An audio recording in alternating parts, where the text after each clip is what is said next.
नमस्कार। भारत मौसम विज्ञान विभाग के दैनिक मौसम परिचर्चा में आप सबका हार्दिक स्वागत है।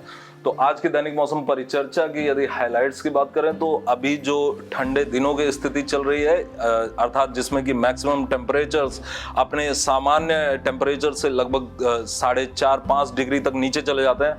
ये अभी ठंडे दिनों की स्थिति पंजाब, हरियाणा और राजस्थान पर आज भी रहने वाली है और इसके बाद कल से इसमें कमी होते हुए परसों से इसके उत्तर पश्चिमी भारत से पूरी तरह इसके नदारद होने की संभावना है। और इसके साथ ही साथ अभी हमारे पास एक पश्चिमी विक्षोभ है और उसके प्रभाव में हमें छिटपुट स्थानों पर हल्की वर्षा, हल्की से बहुत हल्की वर्षा और कहीं कहीं बूंदाबांदी पंजाब, हरियाणा और राजस्थान के इलाकों पर और मध्य प्रदेश और उत्तर प्रदेश पर भी प्राप्त हो सकती है। और इसके साथ ही साथ तमिलनाडु और केरल और उसके साथ सटे हुए कर्नाटक पर हल्की से मध्यम वर्षा कई स्थानों से लेकर के और उसके साथ में भारी वर्षा तमिलनाडु और केरल पर अगले 24 घंटे में दर्ज किए जाने की संभावना है। उसके बाद जो वहां का मौसम होगा वो एक शुष्क मौसम की तरफ बढ़ने के पूरे आसार हैं। तो यदि हम पिछले 24 घंटे के दौरान दर्ज किए गए मौसम की विशेषता रेनफॉल की बात करें तो तमिलनाडु के विलुपुरम और उसके साथ में चेंगलपुट्टू जिलों पर लगभग 13 से 19 सेंटीमीटर तक की वर्षा, भारी से अति भारी वर्षा 3 स्थानों पर और भारी वर्षा लगभग 5 स्थानों पर दर्ज की गई है। और इसी के साथ हल्की से मध्यम वर्षा कई स्थानों पर दर्ज की गई और केरल पर भी भारी वर्षा कुछ एक स्थानों पर, 1-2 स्थानों पर दर्ज की गई है। और फिर यदि हम cold day condition, severe cold day conditions की बात करें जिसमें कि मैक्सिमम टेम्परेचर्स 5 डिग्री या उससे ज्यादा कम हो जाते हैं हमारे दीर्घकालिक औसत से, तो पंजाब, हरियाणा और साथ ही साथ राजस्थान और पंजाब, हरियाणा और राजस्थान पर विशेषकर cold day to severe cold day conditions दर्ज की गई हैं।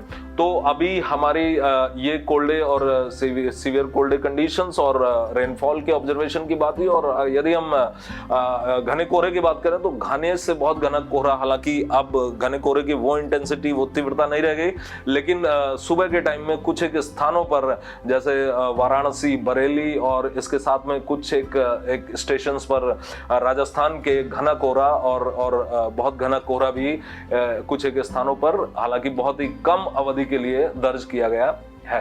तो अब हम आते हैं अपने आज के सिनॉप्टिक सिस्टम्स पर। तो यदि हम यहां पर देखें तो हमारे पास एक पश्चिमी विक्षोभ है जो लगभग 72 डिग्री देशांतर के समानांतर अवस्थित है और इसके साथ ही साथ एक चक्रीय परिसंचरण भी है जो हरियाणा और नेबरहुड पर, उसके आसपास के इलाकों पर है।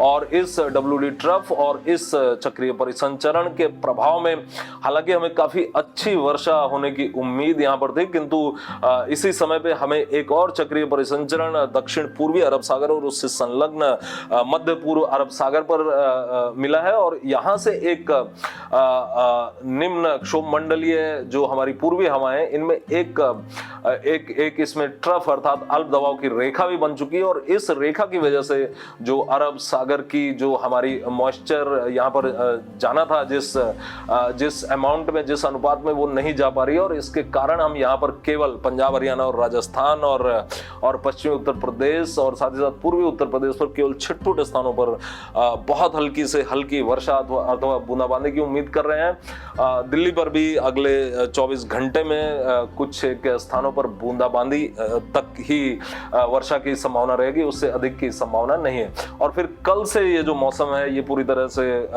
वर्षा की पूरी तरह संभावना पंजाब, हरियाणा, राजस्थान और उत्तर प्रदेश पर समाप्त हो जाएगी। और इसके बाद मध्य प्रदेश पर, हालांकि पूर्वी मध्य प्रदेश पर कल भी थोड़ी सी संभावना छिटपुट स्थानों पर वर्षा की रहेगी। और साथ ही साथ महाराष्ट्र पर भी हमें छिटपुट स्थानों पर हल्की वर्षा और हल्के से मध्यम थंडरस्टॉर्म एक्टिविटी विशेषतः मध्य महाराष्ट्र, कोंकण और मराठवाड़ा पर अगले 48 घंटे में हमें छिटपुट स्थानों पर बहुत हल्की से हल्की वर्षा और हल्के से मध्यम तीव्रता का थंडरस्टॉर्म हमें प्राप्त हो सकता है।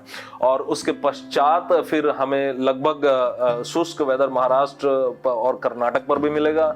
और कर्नाटक पर भी इसी तरह के वेदर की उम्मीद अगले 24 से 48 घंटे रहेगी। और यदि हम तमिलनाडु और केरल की बात करें तो यहाँ पर भारी वर्षा की भी संभावना और इसी के साथ लक्षद्वीप पर भी रहेगी। और तमिलनाडु पर, विशेषतः दक्षिण तटीय तमिलनाडु पर हमें भारी से अति भारी वर्षा 11 से 20 सेंटीमीटर तक की वर्षा भी प्राप्त हो सकती है अगले 24 घंटे के दौरान। किंतु कल से इसमें काफी कमी आएगी इस वर्षा में, और फिर केवल छिटपुट स्थानों पर भारी वर्षा तमिलनाडु और केरल पर होने की संभावना रहेगी। और उसके पश्चात हम धीरे धीरे यहाँ पर शुष्क मौसम का अनुभव करेंगे तमिलनाडु और केरल पर, और इससे संलग्न जो आंध्र प्रदेश के हिस्से। और ये अभी इस तरह की शुष्कता एक संकेत दे रही है कि उत्तर पूर्वी मानसून की वापसी तमिलनाडु और केरल पर आने वाले दिनों में हो सकती है। और उस पर भारत मौसम विज्ञान विभाग अपनी नजरें जमाए हुए है। और जैसे जैसे हमें न्यूमेरिकल वेदर प्रेडिक्शन मॉडल्स के हिसाब से इसके बारे में कुछ भी गाइडेंस, कुछ भी हमें मार्गदर्शन प्राप्त होता है, उसे हम आपके सामने लाते रहेंगे। और ये फिर हम यदि अभी अधिकतम तापमानों और न्यूनतम तापमानों की बात करें तो यहाँ पर यदि हम अधिकतम तापमानों का वास्तविक तापमानों का ये मानचित्र है, और इसके साथ ही साथ ये अधिकतम तापमानों के विचलन का, जो कि सामान्य अथवा दीर्घकालिक औसत से जो इनका विचलन है, तो यहाँ पर हम देख सकते हैं कि ये गाढ़े रंग से जो ये हिस्सा हमें दिखाई दे रहा है, ये दिखाता है कि 3 से 6 डिग्री तक के यहाँ पर अधिकतम तापमान सामान्य से कम चल रहे हैं। तो आज हम जैसा कि देख सकते हैं कि पश्चिमी विक्षोभ के कारण ये हमारी इनसाइड 3D की जो इमेज है, इसकी वजह से हम देख सकते हैं कि यहाँ पर हमें बादलों का आवागमन यहाँ पर पूर्वोत्तर अरब सागर से यहाँ पर दिखाई दे रहा है। और इन बादलों के कारण आज भी हमें जो cold day to severe cold day conditions है, अर्थात अधिकतम तापमानों की काफी निचली दशा में उनकी अवस्थिति है, ये आज भी विद्यमान रहने की उम्मीद है। और उसके कारण cold day to severe cold day conditions Punjab और हरियाणा पर आज भी रहने की उम्मीद है। साथ ही साथ कोल्ड डे कंडीशंस पश्चिमी उत्तर प्रदेश और उसके साथ में राजस्थान पर भी रहने की उम्मीद है। और कल से इसमें सार्थक गिरावट होगी, क्योंकि कल जैसे ही ये पश्चिमी विक्षोभ पूरी तरह से पश्चिमोत्तर भारत से हट करके भारतीय क्षेत्र से उत्तर पूर्व दिशा में चला जाएगा, तब फिर यहाँ पर हमें उम्मीद है कि ये जो बादल अभी हम देख रहे हैं, ये इन बादलों में कमी आएगी और हमें सूर्य की रोशनी देखने को मिलेगी। और उसके प्रभाव में हमें अधिकतम तापमानों में वृद्धि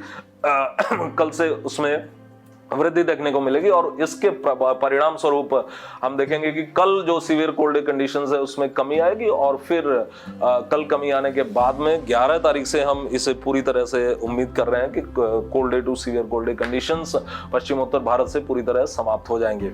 और फिर यदि हम न्यूनतम तापमानों की बात करें तो न्यूनतम तापमान हमारे जो है वो अभी यदि हम इस चित्र को देखें तो ये न्यूनतम तापमान है, जो कि दिखा रहे हैं कि अभी न्यूनतम तापमान पश्चिमोत्तर भारत और मध्य भारत पर सामान्य से, अर्थात दीर्घकालिक औसत से 3 से 5 डिग्री और कहेंगे पर 6 डिग्री तक अधिक चल रहे हैं। तो कल जैसे ये पश्चिमी विक्षोभ जाता है और पश्चिमोत्तर हवाओं की यहाँ पर जमावड़ा होता है पश्चिमोत्तर भारत पर, तब फिर हम देखेंगे कि न्यूनतम तापमानों में गिरावट 2 से 3 डिग्री तक की गिरावट पश्चिमोत्तर भारत पर और 2 से 4 डिग्री तक की गिरावट मध्य प्रदेश और महाराष्ट्र के हिस्सों पर हमें देखने में मिलेगी कल के बाद अगले 2 से 3 दिनों में। और हालांकि अभी इसके परिणाम स्वरूप हम किसी भी तरह की कोल्ड वेव कंडीशंस की, अर्थात रात्रि के गिरे हुए तापमानों की अभी हम फिलहाल अपेक्षा नहीं कर रहे हैं।